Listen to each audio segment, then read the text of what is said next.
नमस्ते बच्चों। आज के क्लास में आप सभी विद्यार्थियों का बहुत बहुत स्वागत है। आज हम पढ़ने वाले हैं कक्षा पंचमी का संस्कृत पाठ्यपुस्तक सुरभि का द्वितीय पाठ मम परिवारः। मम परिवारः का अर्थ होता है मेरा परिवार। मम यानी मेरा, परिवारः परिवार। आइए इस क्लास में हम लोग पढ़ते हैं परिवार में जो लोग हैं, जैसे माता पिता, छोटे भाई, बड़े भाई, इन लोगों को हम संस्कृत में क्या कहेंगे। तो चलिए हम लोग पाठ को पढ़ते हैं। सबसे पहले निशा कहती है मधुर से, मधुर अत्र आगच्छ, मधुर यहाँ आओ, पश्य इदम चित्रम, देखो इस चित्र को, अत्र यानी यहाँ, आगच्छ आओ, पश्य देखो, इदम चित्रम इस चित्र को। तो मधुर चित्रम पश्यति, मधुर चित्र को पश्यति देखता है।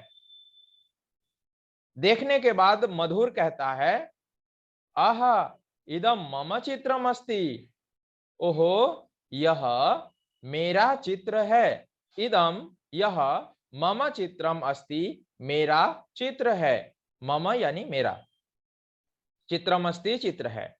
तो आगे निशा कहती है भवान कथम अवगच्छति, आप कैसे समझते हैं, आपको कैसे समझ में आ रहा है कि ये आपका चित्र है। तो मधुर कहता है पश्यतु एषा अहम, पश्यतु अर्थात देखो, एषा अहम यह मैं हूं। निशा निशा कहती है एषः कः, यह कौन है। तो मधुर कहता है एषः मम पिता, यह मेरे पिताजी हैं। निशा फिर पूछती है एषा का, यह कौन है। तो मधुर कहता है एषा मम माता, यह मेरी माँ है। निशा पूछती है एषः कः, यह कौन है। तो मधुर कहता है एषः मम अनुजः, यह मेरे अनुज हैं, अनुज अर्थात छोटा भाई है। तो निशा फिर पूछती है एषः कः, यह कौन है। तो मधुर कहता है एषः मम ज्येष्ठः भ्राता, यह मेरे ज्येष्ठ भ्राता हैं, ज्येष्ठ यानी बड़े भाई, ज्येष्ठ भ्राता बड़े भाई हैं।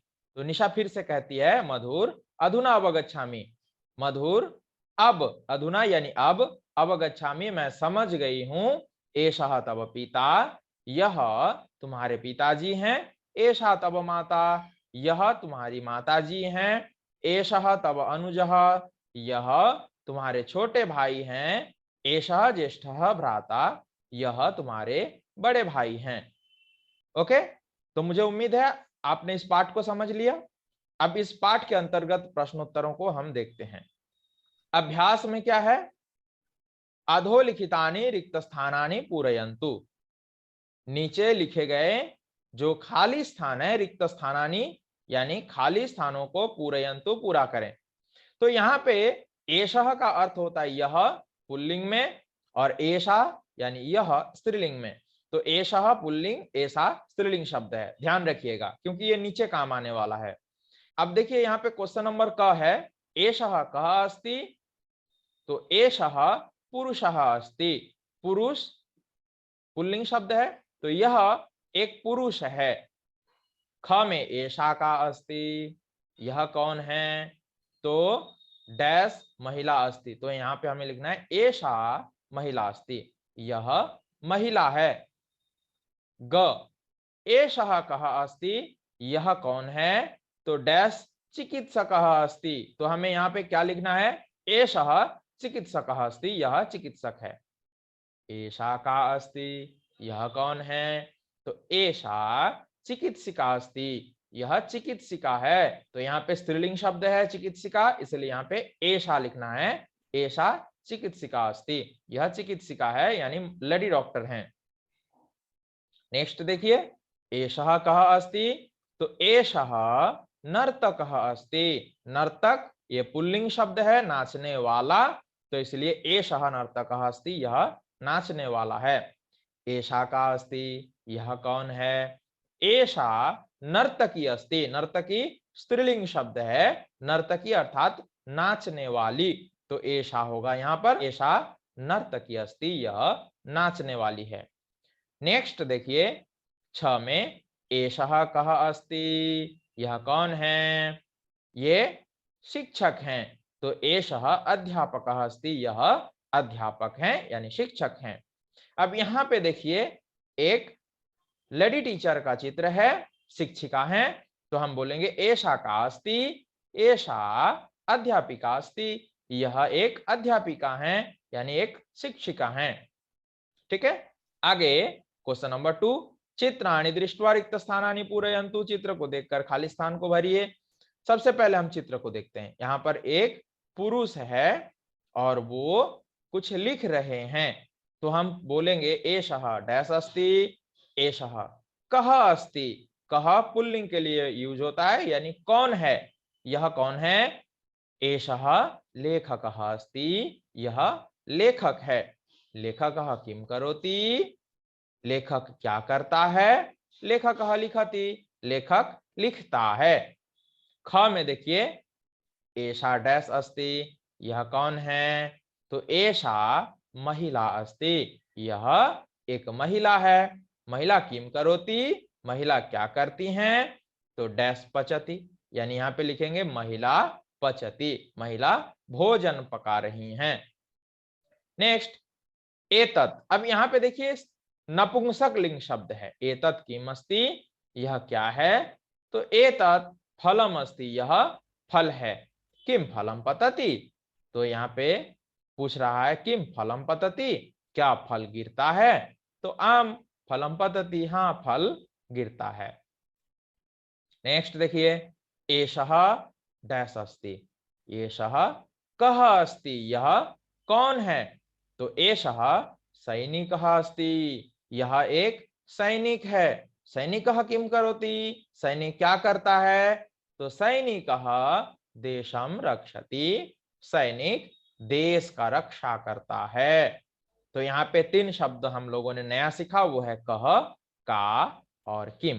कह यानी कौन पुल्लिंग में, काहा अर्थात कौन स्त्रीलिंग में, और किम यानी क्या या कौन नपुंसकलिंग में।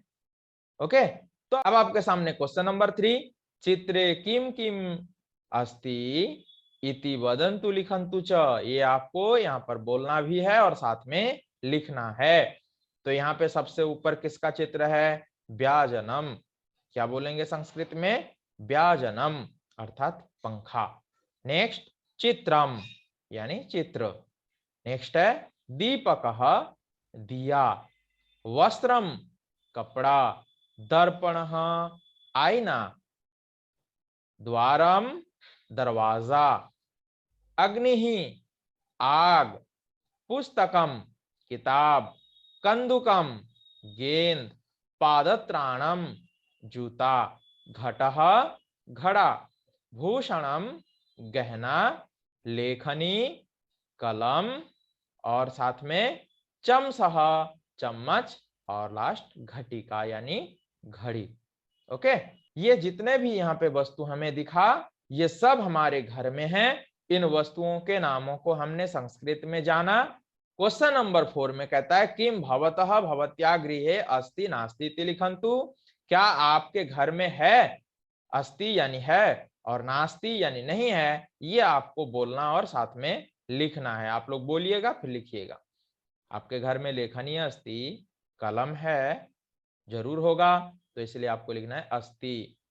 घटः अस्ति, घड़ा है, तो आपके घर में तो घड़ा अवश्य ही होगा, तो यहाँ पे लिखना है अस्ति यानी है। द्वारम अस्ति, दरवाजा है, अस्ति है। चित्रम अस्ति, चित्र है, अस्ति है। दर्पणः अस्ति, दर्पण है, तो आपको लिखना है अस्ति है।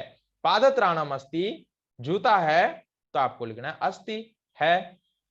ओके, क्वेश्चन नंबर 5 में कुछ चित्र दिए गए हैं, उन चित्रों के नामानि लिखत, नामों को लिखिए। तो सबसे पहले क्या है? क में किसका चित्र है? पंखा का। पंखा को हम संस्कृत में बोलेंगे व्याजनम, तो यहाँ सामने दिए गए स्थान पर हमें क्या लिखेंगे? व्याजनम अर्थात पंखा। ख में एक दर्पण यानी आईना, मिरर का चित्र है, हमें लिखना है दर्पणः, दर्पणः यानी आईना। नेक्स्ट ग में पे किताब का चित्र है, तो हमें यहाँ पे लिखना है पुस्तकम यानी किताब। नेक्स्ट यहाँ पे एक दिया का चित्र है, तो लिखेंगे दीपकः यानी दिया। नेक्स्ट एक गेंद का चित्र है, तो हम लिखेंगे कंदुकम, कंदुकम यानी गेंद। नेक्स्ट यहाँ पे कपड़ा का चित्र है, तो हम लिखेंगे वस्त्रम यानी कपड़ा। ओके, तो ये था आज का संपूर्ण पाठ। आप लोगों ने वीडियो को बहुत ध्यान से देखा। हम लोग फिर मिलेंगे नेक्स्ट वीडियो में एक नए पाठ के साथ। आप लोगों का बहुत बहुत धन्यवाद।